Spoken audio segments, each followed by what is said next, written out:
Breaking breaking breaking news. অল্পর জন্য বেঁচে গেলেন ডোনাল্ড ট্রাম্প।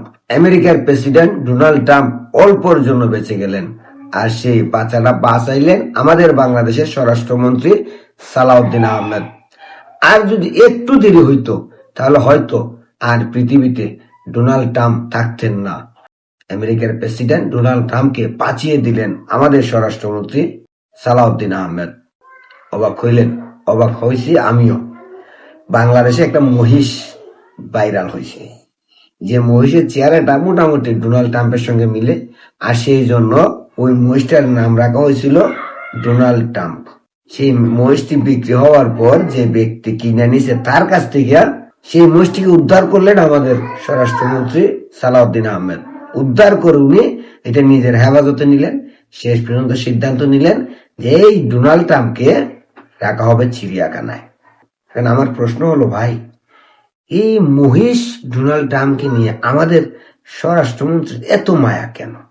বাংলাদেশে হাজার হাজার শিশু মারা গেছে হামে আক্রান্ত হয়ে, কই আমাদের সালাউদ্দিন সাহেবের তো কোনো তৎপরতা দেখতে পাইলাম না।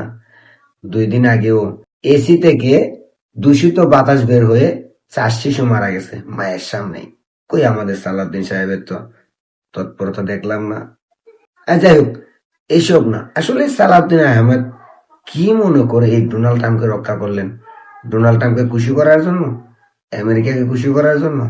না হলে ডোনাল্ড ট্রাম্প নামের এই মহিষের জন্য এত মায়া কেন? মায়া কি এই জন্য যে শেখ হাসিনা বলছে আমি দেশে ঢুকবো? একদিকে শেখ হাসিনা দেশে ঢুকার হুমকি দিচ্ছে, অন্যদিকে ইনুস প্যারিসে পালায় গেছে। অনেকে বলতেছে ইনুস ফিরে আসবে, আমি গ্যারান্টি দিলাম ইনুস ফিরে আসবে না। ইনুস গেছে যে গেছে। আবার ইনুসের যে উপদেষ্টা ছিল তৌহিদ এলাহি, সেও বলতেছে ছাত্র আন্দোলন এগুলো কিচ্ছু ছিল না, এগুলো ছিল আমেরিকার ডিপ স্টেটের মেডিকুলাস ডিজাইন। এত চাপের মধ্যে তাইকে সরকার ডোনাল্ড ট্রাম্প নামের মহিষ বাঁচানোর জন্য ব্যস্ত হয়ে গেল, দেখি আমেরিকাকে খুশি করার জন্য। আমেরিকাকে খুশি করে সরকার টিকে থাকতে পারবে? সালাউদ্দিন আহমেদ ভালো থাকতে পারবে? তারেক রহমানের সরকার টিকে থাকতে পারবে? পারবে না। তারেক রহমানের সরকার টিকতে পারবে যদি ইনুস, যে আমেরিকার সঙ্গে গোলামি চুক্তি করে বাংলাদেশকে আমেরিকার হাতে তুলে দিয়ে গেছে, সেই চুক্তিটা বাতিল করে।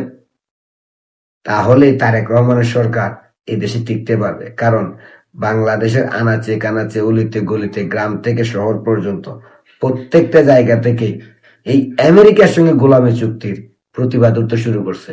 ইউনূসের উপদেষ্টারা মুখ খুলতে শুরু করছে। আসিফ মাহবুব সজীব ভুইয়া, এনসিপি নেতা, সে নিজেও মুখ খুলতে শুরু করছে।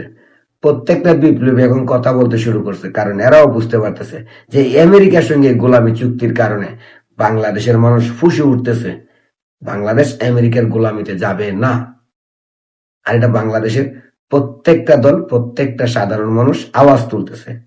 আর এই ভয়ে ইউনূস পালিয়ে গেছে। ইউনূসের উপদেষ্টারা মুখ খুলতে শুরু করছে।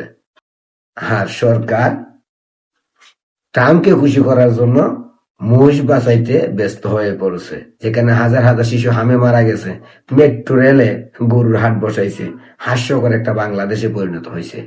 জঙ্গি হামলা হয় চট্টগ্রামে, জঙ্গল সলিমপুরে, র্যাবের আস্তানায় হামলা চালায়, 2টা ক্যাম্প উড়ায় দেয় সন্ত্রাসীরা, বেকু দিয়ে রাস্তা কেটে বন্ধ করে দেয়, র্যাবের উপরে হামলা চালায়। সেই বাংলাদেশের ট্রাম্পের জীবন, মানে মহিষের জীবন বাঁচানোর জন্য স্বরাষ্ট্রমন্ত্রী ব্যস্ত হয়ে থাকে। আমেরিকাকে খুশি করার জন্য জনাব সালাউদ্দিন সাহেব আমেরিকা নয়, বাংলাদেশের মানুষকে খুশি করেন। বাংলাদেশের মানুষ খুশি হবে তখনই যখন আমেরিকার সঙ্গে গোলামি চুক্তিগুলো বাতিল করবেন, তখন বাংলাদেশের মানুষ খুশি হবে। আর এই বাংলাদেশের মানুষ খুশি হলেই আপনারাও সরকার চালাইতে পারবেন, সরকার থাকতে পারবেন, জনগণ আপনাদেরকেও ভালোবাসবে। আর যদি আপনারা এই চুক্তিগুলো বাতিল না করেন আর ট্রাম্পকে খুশি করার জন্য ব্যস্ত হয়ে পড়েন, তাহলে বাংলাদেশের মানুষ আপনাদের নামাতে ব্যস্ত হয়ে পড়বে এই দেশটাকে বাঁচাতে।